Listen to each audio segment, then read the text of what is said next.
Som späť. Kto poznáte môj podcast, tak kedysi sa volal Omega je to vonku a mala som asi takú, že kvalitnú dvojročnú pauzu, možno aj dlhšie, ale rozhodla som sa to trochu osviežiť a ideme ďalej, ideme to spúšťať, ideme zase hovoriť, ideme kecať, ideme podcastovať a ideme čo? Ideme Vibes Up, lebo podcastik sa už nevolá Omega je to vonku, ale volá sa Vibes Up, pretože ideme hore ľudia, ideme hore, ideme sa posúvať, ideme mať lepší život, ideme sa o tom rozprávať, ideme dávať preč toxic veci, ideme dávať preč toxic ľudí a ideme sa proste naladiť. Ideme zvyšovať vibes v našom živote. Pretože máme len jeden, akože čo si budeme hovoriť, máme len jeden a ideme sa o tom baviť, ideme ho zlepšovať a ideme si ho užívať, lebo užívame život. A dnes pre vás mám témičku kamarátske red flags. Pretože mám pocit, že red flags riešime že strašne veľa, ale riešime ich v romantických vzťahoch, neriešime ich v kamarátstvách a kamarátstva dokážu byť tiež toxické a tiež nám dokážu ubližovať a preto by som sa chcela pozrieť s vami spolu na tie kamarátske red flags, pretože ich mám aj ja. Aj som zažila kamarátstva, kde boli tie red flags a ktoré neboli úplne pre mňa dobré. Takže let's go, poďme sa na to pozrieť, poďme sa pozrieť na to, čo je v nás, čo by sme vedeli nejakým spôsobom zlepšiť, napraviť, uzdraviť, vyliečiť a poďme sa pozrieť aj na to, že ako to kamarátstvo v nejakom takom mladom období, v respektíve takej mladej dospelosti vyzerá, lebo keď sme boli decká, tak to bolo extrémne ľahké. Vieš, si zober, že boli sme kamaráti len kvôli tomu, že sme išli na pieskovisko a teraz, že ja nemám lopatku, máš lopatku, požičaš mi lopatku a už sme kamoši.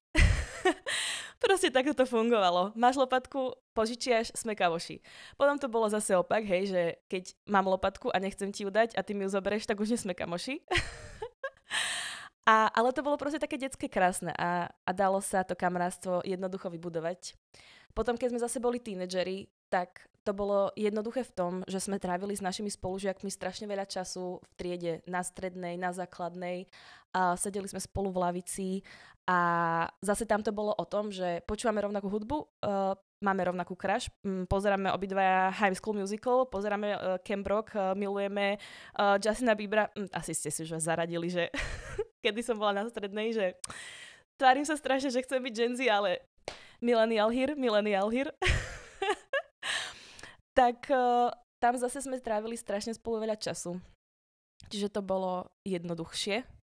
A potom, keď sa človek vlastne dostáva do takého obdobia mladého dospelého, tak veľa ľudí sa popárikuje, máme už full-time job, toho času už nie je tak veľa a keď to chceš vybalancovať s tým, že byť so svojou polovičkou, pracovať, nejakým spôsobom aj budovať svoju kariéru, ešte do toho nejakým spôsobom mať hobby a cvičiť, tak odrazu zistíš, že ja si prosím, aby mal deň tak 72 hodín, ale to takto nefunguje.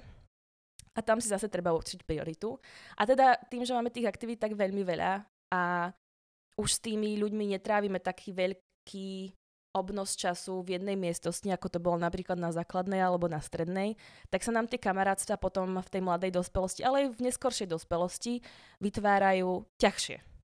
A akože ani sa nečudujem, pretože štatistiky hovoria, že na casual friendship, na také úplne len casual kamarátstvo, potrebujeme stráviť s tým človekom 30 hodín, na také, že klasické kamarátstvo, že si povieme, že to sú moji kamoši, že zavolám, že skočíme na kavičku, potrebujeme 50 hodín, na že také, že fakt, že dobré kamarátstvo, že už sme si fakt blízki, povieme si fakt, že ako intimné veci, tajomstva a tak ďalej.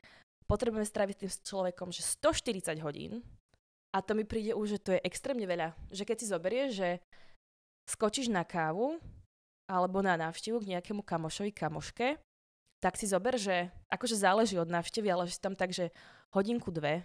Akože dobre, hej, keď je hot topic, tak aj 4, akože povedzme si úprimne.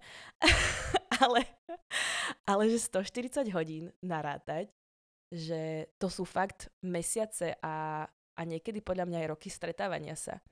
Takže fakt, že kamarátstvo je tiež vzťah, ktoré treba budovať. No a ešte je tu potom ďalší stupeň a to sú, že besties, tak tam potrebuje človek stráviť s tou druhou stranou 300 hodín času. A povedzme si úprimne, 300 hodín času, to je tak strašne vysoké číslo, že chápem, prečo ľudia majú za celý život, že jedného bestie, alebo niektorí ľudia nemajú, lebo 300 hodín času to je extrémne veľa. Si tak povedz, že čo všetko by si dokázal, keby nejakej aktivite venuješ 300 hodín času. Však ja by som bola asi astronaut. Ale akože asi nie, ale 300 hodín je jednoducho, že strašne veľa času. Ale čo som tým chcela povedať, je, že je to naozaj náročné si nájsť v takej mladej dospelosti priateľa nového, pretože je to naozaj, je to investícia. Je to energická investícia, je to časová investícia, je to emočná investícia. Čiže ak si teraz prechádzaš nejakým obdobím, že možno nemáš úplne veľa kamošov, alebo sa ti nejakí kamoši, že ťažko sa ti hľadajú v tejto mladej dospelosti, tak si s tým vôbec si s tým nelám hlavu, lebo je to úplne prirodzené a má to tak podľa mňa, že väčšina mladých dospelých. Čo sa týka tých kamarátstiev, ja osobne som si myslela, že vždy, keď sa s niekým spoznám, tak s ním musím byť hneď akože brutálna kamoška. Že akoby, že do každého nového vzťahu, s človekom, s ktorým sa poznám, tam musím teraz dávať, že 120% energie a musíme byť hneď besties. Ale časom som zistila, že to tak akože ani nemôže byť, lebo keď si len zoberieš, že koľko času potrebuješ venovať tomu človeku, aby bol tvoj najlepší kamoš, tak tam jednoducho to není šanca, že budeš mať 15 super najlepších kamošov, ktorým venuješ presne tých 300 hodín, hej? Takže to mi prišlo potom také, že som sa zastavila a povedala som si, že že asi to nie je úplne reálne a asi to není ani úplne zdravé venovať toľko energie do každého človeka a že je OK mať akoby, že rôzne druhy kamošov. Že môžeš mať kamoša, ktorý je, že tvoj známy, hej? Že spoznali ste sa niekde na akcii, občas si odpojete na nejakú storku, pozdravíte sa, ale akoby, že úplne aktívne sa nestretávate a ste akože takí, že známi. Že je úplne fajn mať takýchto známych, s ktorými sa občas stretnete, prehodíte nejaké slovíčko, ale nemusíte byť najlepší kamoši. Potom sú napríklad, že sociálne kamarátstva, ktoré sú to akoby takí, že ľudia, s ktorými sa cítite dobre a ste súčasťou nejakej komunity, že máte nejakú work bestie, alebo je to nejaký spolužiak na výške, alebo je to nejaký gym buddy, s ktorým sa presne stretávate na tom konkrétnom jednom mieste a tam ste proste, že super si rozumiete, ale akoby, že mimo tej komunity už sa veľmi nestretávate. Že sú takí komunitní kamoši, takí presne, že sociálni kamoši. Potom som zistila, že sú tu aj takí, že ďalší level. Sú tu takí, že dobrí kamoši. A to sú už naozaj ľudia, s ktorými chceš zdieľať svoje úspechy, svoje pocity, svoje ups and downs. Prídeš si za nimi pre radu, keď chceš, alebo keď teda potrebuješ pomôcť niečím a dokážeš sa na nich spoľahnúť a sú pre teba podporou a oporou. Takýchto kamošov potrebujeme v živote. To sú naše záchranné siete, naše safety nets a je super mať akoby, že známych a tie sociálne kamarátstva, s ktorými nám je super a trávime nejaký čas a posrandujeme, ale vždy je to taký nejaký povrchný level kamarátstva, ktorý do istej miery je vyhovujúci, ale od istého bodu už nestačí. Že niekedy už sám cítiš, že vlastne chceš ísť trošku možno hlbšie emočne s tým človekom a niekde cítiš, že sa to úplne nedá. A títo dobrí kamoši, pri nich sa to dá a pri nich si môžeme aj poplakať, aj si prísť pre radu, aj byť zraniteľný, aj to s nimi je proste fajn, že sa pri nich cítime dobre. A potom sú tu ešte najlepší kamoši.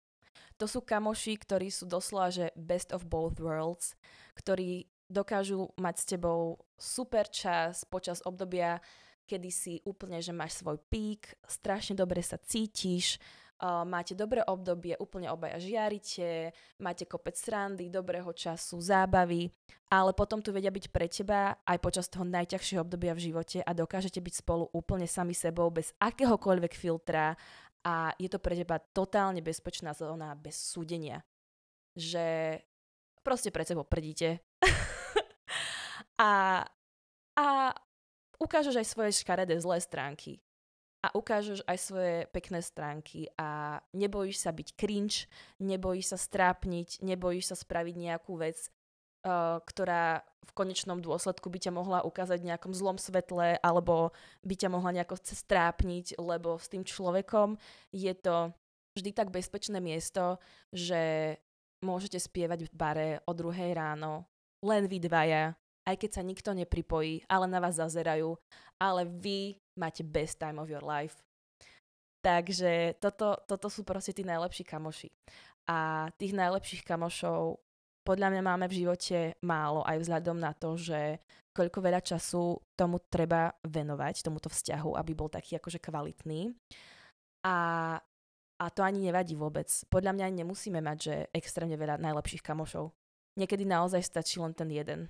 Len taká tvoja tá kamarátska spriaznená duša. Keď máš človeka, s ktorým dokážeš existovať úplne bez filtra, tak je to strašne super. Je to strašne oslobodzujúce a podľa mňa sa ten človek cíti veľmi dobre len z toho dôvodu, že dokážeš byť plne svojim autentickým ja, že sa naozaj nemusíš na nič hrať, pretože povedzme si úprimne, nasadzujeme si masky. Ideš do práce, ideš do gymu, ideš na party, ideš na nejakú oslavu, na nejakú sociálnu akciu, do kina, na nejakú party, hocičo, tak akože máš to v hlave, takže chcem, aby ma títo ľudia nejako videli a chcem sa ukázať v čo najlepšom svetle.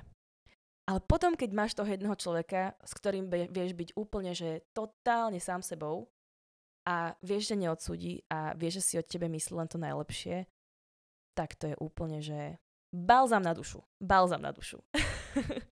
A to je presne to, že tá rozmanitosť tých kamarátstiev, že nemusíme mať tých iba besties vo svojom živote, ale že je fajn mať občas aj niečo také povrchnejšie, že len pokecať na káve, že nemusíme ísť stále hlboko.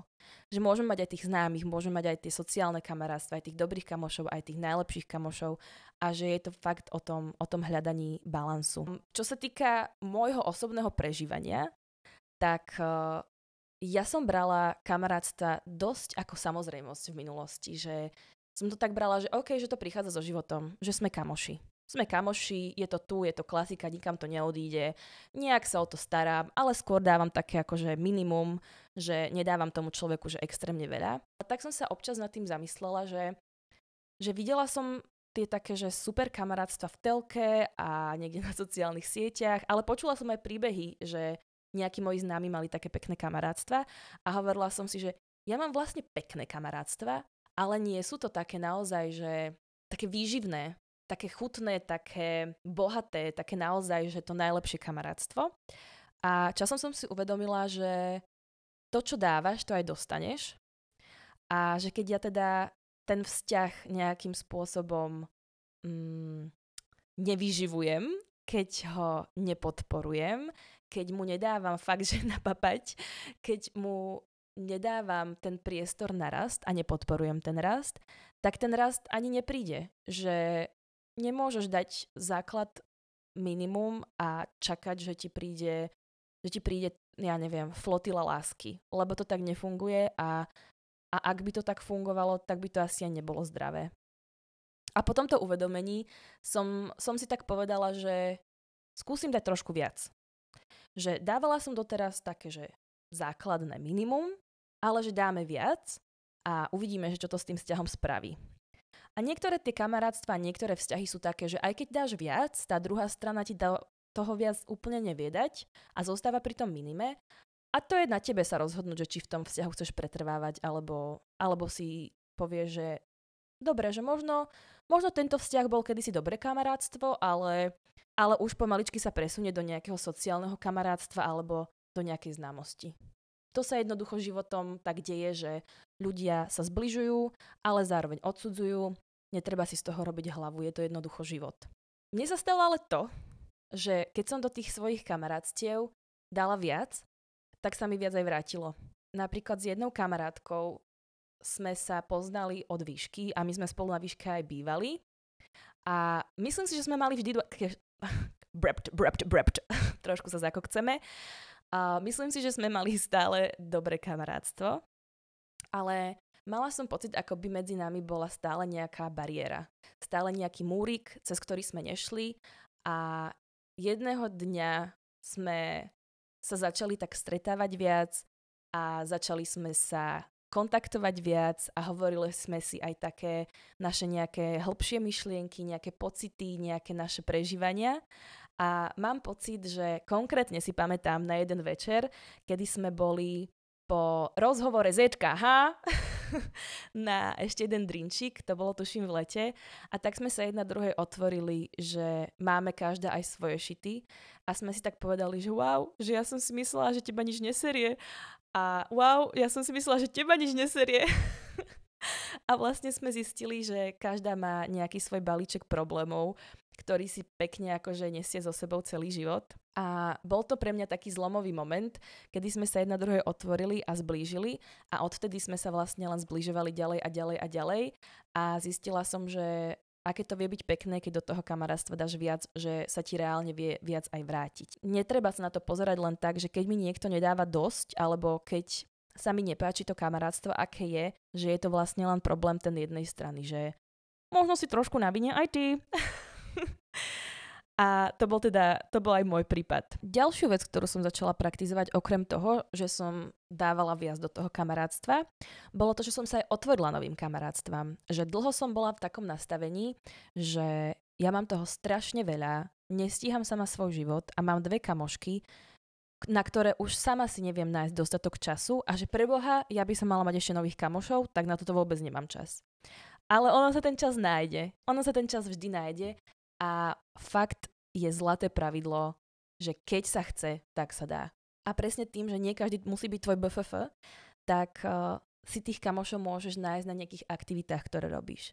Ja som napríklad začala tancovať a popri tancovaní som spoznala strašne veľa krásnych ľudí, s ktorými sa cítim neskutočne dobre a stále sa na nich teším, že ich uvidím a stále mi dávajú takú energiu, že aj keď doma sedím zabalená v guličke na gauči, že sa mi nikam nechce a chcem byť zabalená pod perinou a úplne sa cítim jak blatko, tak idem na ten tréning, stretnem tam tých ľudí, s ktorými tancujem a shoutout babi, vy viete, kto ste. A strašne ma nabijú dobrou energiou. Že to hneď prídem a objatia, smajlíky, úsmevy, všetko, dobrá energia, tanec, hudba a ide. A ide to. Ale nemusí to byť len tanec. Môže to byť presne aj nejaký gym, môže to byť presne kľudne nejaká aktivitka mimo tancovania, hoci čo ťa baví, môžeš chodiť maľovať, môžeš chodiť behávať, môžeš, ja neviem, mať nejaký book club, hoci čo. A v podstate s nejakými hobbies prichádzajú aj nové komunity, prichádzajú aj nové kamarátstva a nebáť sa tomu otvoriť. Nebáť sa tomu otvoriť, lebo to je len taký blok podľa mňa v hlave, že Ježiš, ja nemám na toto čas. Ale máš, neboj sa, máš na to čas, na tú kávičku si čas nájdeš, na to hobby a na tú komunitku si čas nájdeš a nemusí to byť každý deň. Toto je ďalšia vec, že ty sa s tým človekom nemusíš stretávať každý deň. Ty sa s tým človekom môžeš stretnúť raz za 2 týždne, raz za mesiac. Úplne, že frekvencia je na tebe. Že teraz ti nikto nedal zbraň k hlave a povie, že musíš sa so mnou stretávať každý jeden deň.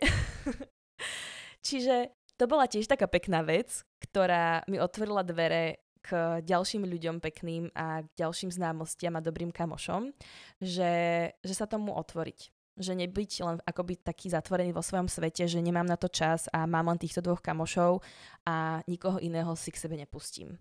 Takže nebojte sa dať dole svoje múry, svoje brnenie a otvorte sa novým ľuďom, lebo ľudia nie sú zlí. Naozaj ľudia nie sú zlí. Len ľudstvo je príšerné.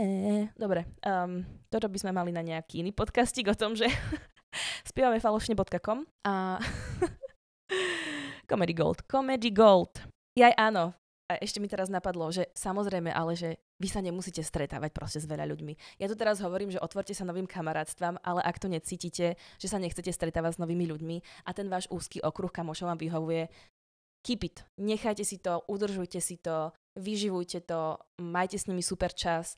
Ja som extrovert a ako vieme, extroverti sa nabíjajú energiou s tým, že sú s ďalšími ľuďmi, ale introverti práve, že sa nabíjajú, keď sú sami a vybíja ich prítomnosť druhých ľudí. Takže zase neberte si všetko odo mňa. Neberte si odo mňa všetko ako zlatý grál, hej? To sú len moje skúsenosti životné a nejaké načítané knižky a nejaká terapia, ktorá sa mi takto akože potom v hlave vyformovala a vďaka tomu žijem teraz taký, akože by som povedala, príjemný život a chcem sa o to podeliť, že možno niečo, čo ja som nadobudla, vám tak nejako klikne a pomôže zvýšiť vaše vibes a budete si žiť tiež akože super. Takže vôbec to neberte jak zlatý grál, hej? Neberte to ako 100% pravdu. Vždy si to prispôsobte na seba. Vždy sa riate sebou, že ako sa v tom danom, ako sa v tom cítite. Takže tak. Ale už som strašne veľa kecala a strašne málo som kecala, respektíve som ešte nič nepovedala o tých red flags. Takže ideme na red flags a začneme red flagom, ktorý je pre mňa taký, že keď to vidím, že to niekto robí, takže utekám. Normálne, že nohy na ramena a už ma neuvidíš. A to je, že ten človek negatívne reaguje na tvoje úspechy. Alebo na čokoľvek dobré, čo sa ti stane. Na hociakú dobrú správu, ktorú mu povieš, tak ju zminimalizuje. Alebo ju zahrá do autu, alebo ju nejakým spôsobom preskočí, alebo upúta pozornosť nad seba. Úplne taký príkladík, že len si zober, že by si prišiel teraz za kamošom a povedala by si mu, že vzali ma do... 1, 2, 3, 4, neviem rozprávať.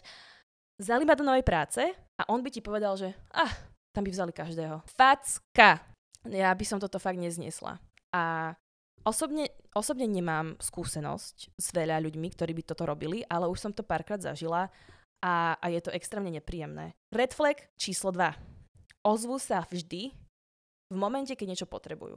Iba keď potrebujú niečo a ak potrebuješ ty niečo od nich, tak sa im nevieš dovolať, neodpisujú ti, povedia, že nemajú čas, nedá sa im, nechcú ti jednoducho pomôcť. Takéto jednostranné kamarátstva, kedy si tam len preto, že človek z toho benefituje, sú vyčerpávajúce.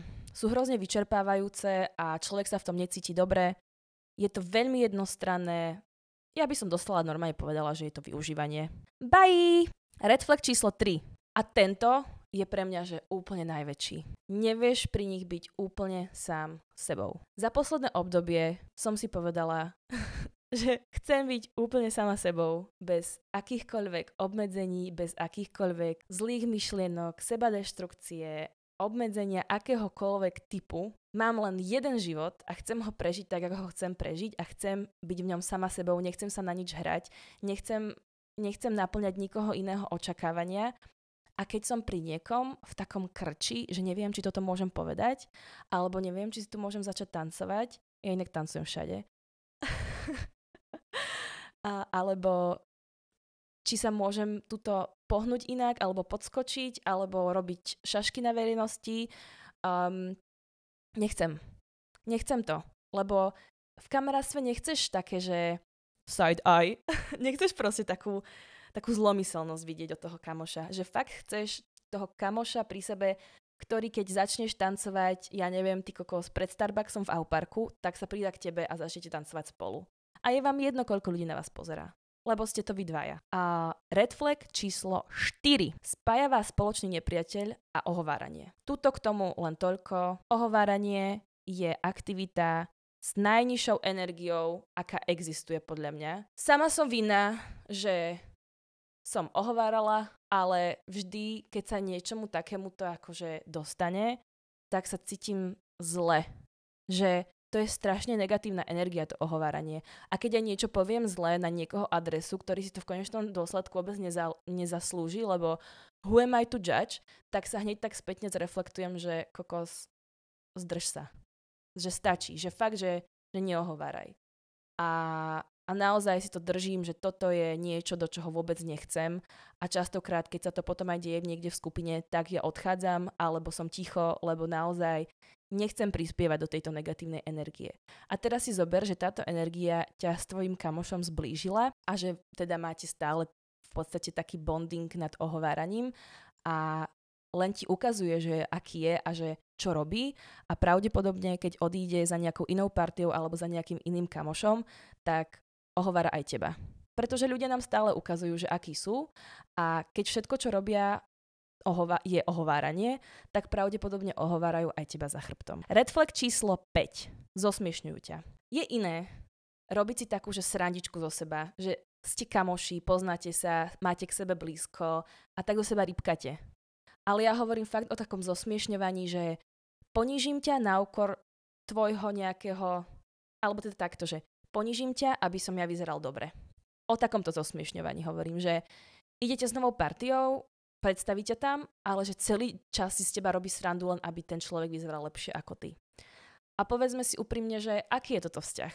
Lebo ja by som v takomto vzťahu vôbec nechcela byť, že to je tiež taká energia, ktorá ti len vysiela to, že nie si dosť dobrý, nemáš tu čo robiť, s takýmto pocitom ja nechcem žiť. Ak ma niekto zosmiešňuje takým zlomyselným spôsobom, no, ďakujem, dovidenia. Red flag číslo 6. Rozprávajú len o sebe. Ale nemyslím takéto, že stretnete sa a teraz jeden kamoš vybalí celú svoju dvojtýždňovú životnú etapu, ktorú zažil a potom hovorí 1.5 hodiny a potom ty hovoríš 1.5 hodiny o svojej životnej etape.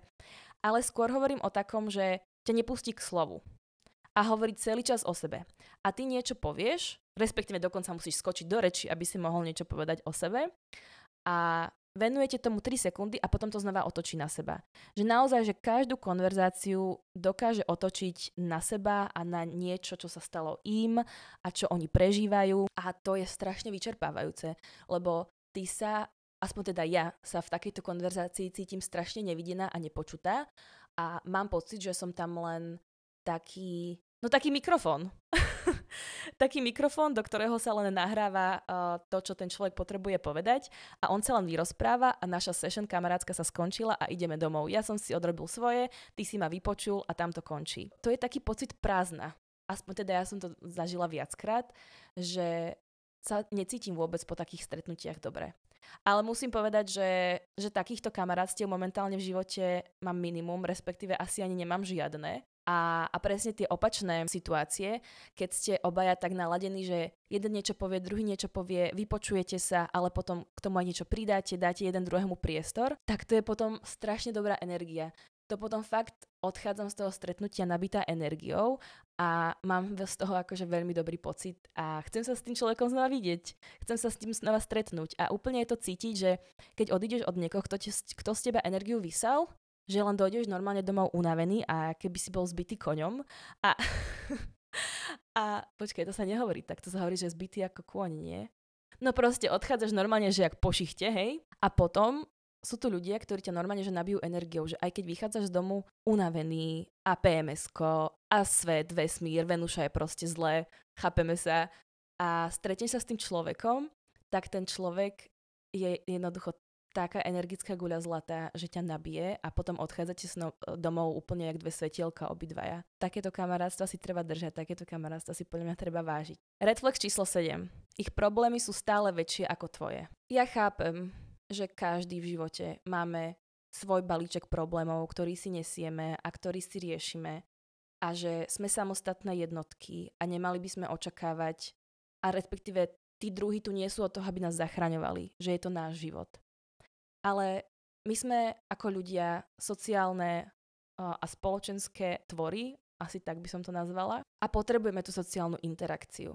A niekedy tá sociálna interakcia nám vie veľmi pomôcť. A povedzme si, že fakt tie kamarátstva sú tu aj od toho, aby nám niekedy pomohli. Aby to bolo tak, že niekedy, keď je ten náš pohár plný, tak ho dolejú.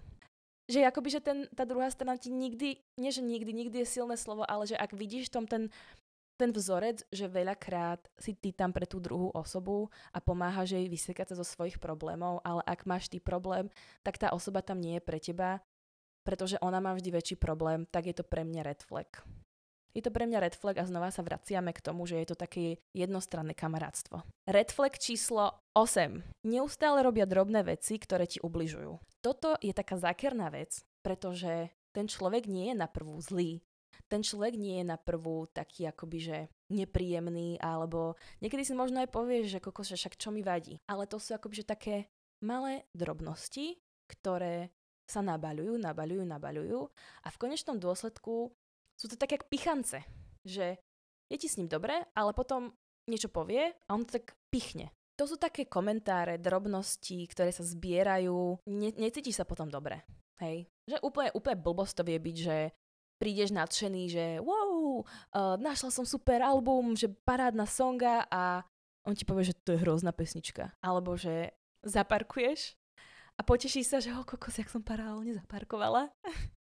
A príde ten človek a doťukne ti ešte niečo, že a toto je zle. Také proste, chápete, drobnosti. To by bolo k red flagom.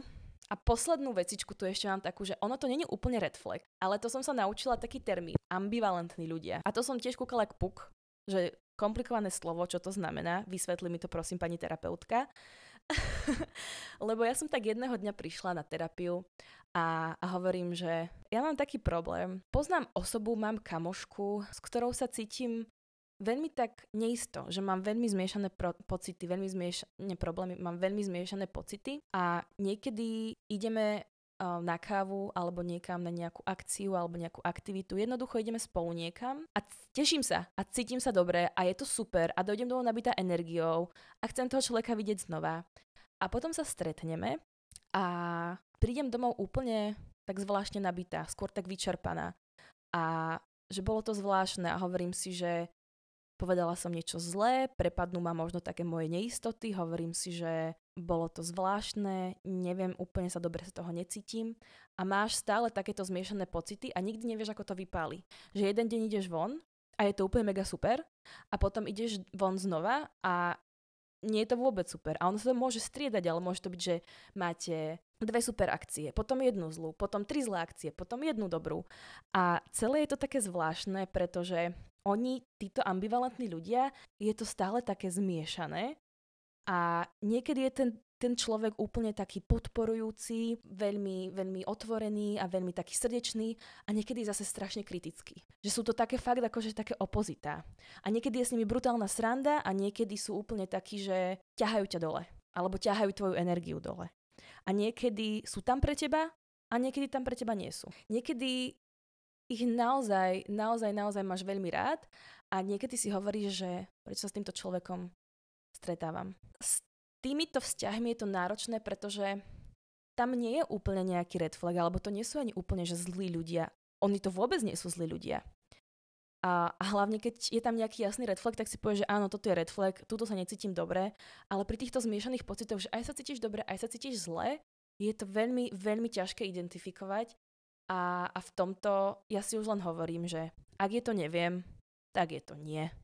Jednoducho pri ľuďoch, s ktorými sa stretávam dlhodobo a mám z nich dobrú energiu, áno, aj pri nich môže byť to, že majú ťažké obdobie, alebo nemajú deň, alebo majú nejaké PMS-ko, alebo ich vyhodili z práce, alebo majú nejaký šit vo vzťahu. Ja chápem, že človek nemôže byť 100% slniečko vždy a stále si niečím prechádzame a tá energia sa mení, ale už som zažila aj stretnutia s kamošmi, kedy im nebolo dobre a nevysalo ma to. Ale naozaj pri týchto ambivalentných ľuďoch je to také, že ma to vysáva. A hovorím si potom už len, že ak je to neviem, tak je to nie. Že ak neviem, či som s týmto človekom rada, tak asi nie. Akože nemusíte ich strihať a môžete sa s nimi stretávať len menej. A môžete sa voči tomu nejakým spôsobom... Už možno len to, že budete vedieť o tom, že takéto niečo existuje a všimnete si to, tak už možno len to vám pomôže lepšie v tom vzťahu sa nejakým spôsobom nájsť a nejako to navigovať a nejako sa v tom ukotviť. Ale môžete to kľudne odstrihnúť a môžete znížiť frekvenciu stretávania sa. Čiže toto je úplne na vás. Ja len posúvam informáciu, že existujú ambivalentní ľudia. A je to úplne v pohode, sa pri nich cítite tak zvláštne a že nie je s vami vôbec nič zlé. Že vôbec akože si to nedávajte za vinu. Čo teraz? Čo s týmito všetkými informáciami? Ako to navigovať? Ako zistiť, či ten človek je dobrý kamoš, ako zistiť, či ten človek je dobrý pre mňa, ako zistiť, kedy ho odstrihnúť, ako zistiť, kedy na tom popracovať. Žiaden red flag nie je definitívny.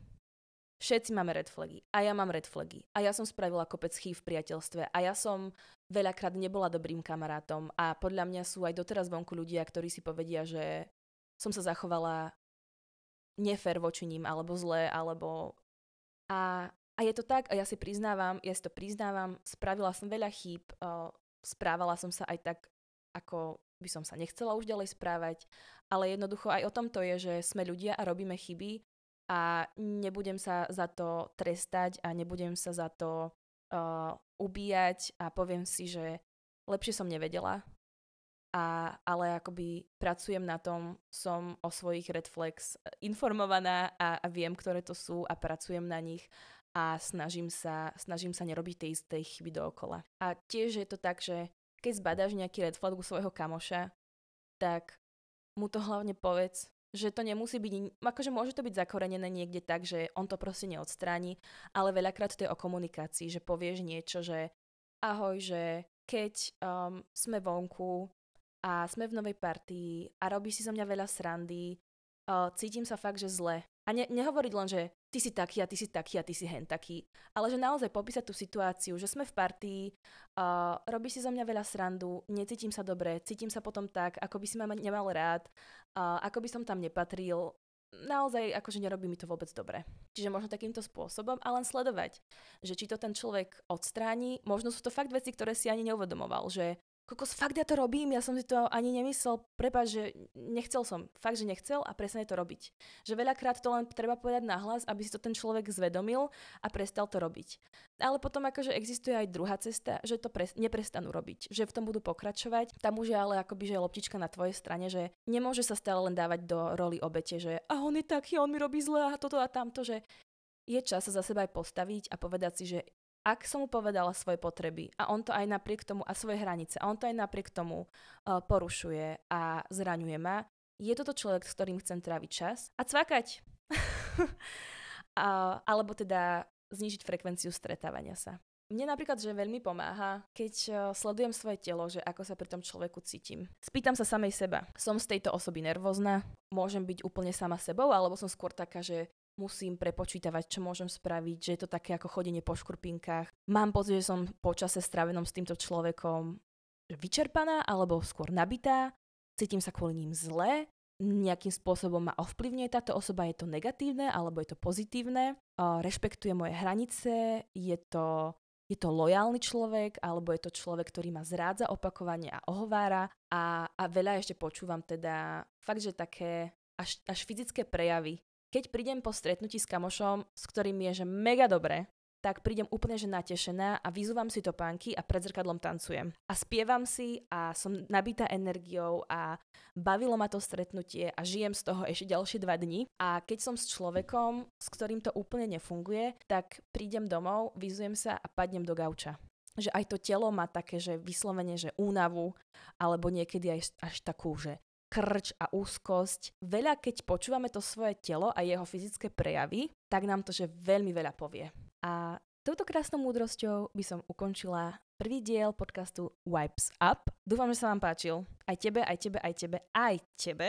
A že si odniesla niečo, čo ti obohatí svoj život a zvýši tvoje vibes. A že si zapneš aj ďalšiu epizódu. Ďakujem krásne, majte sa.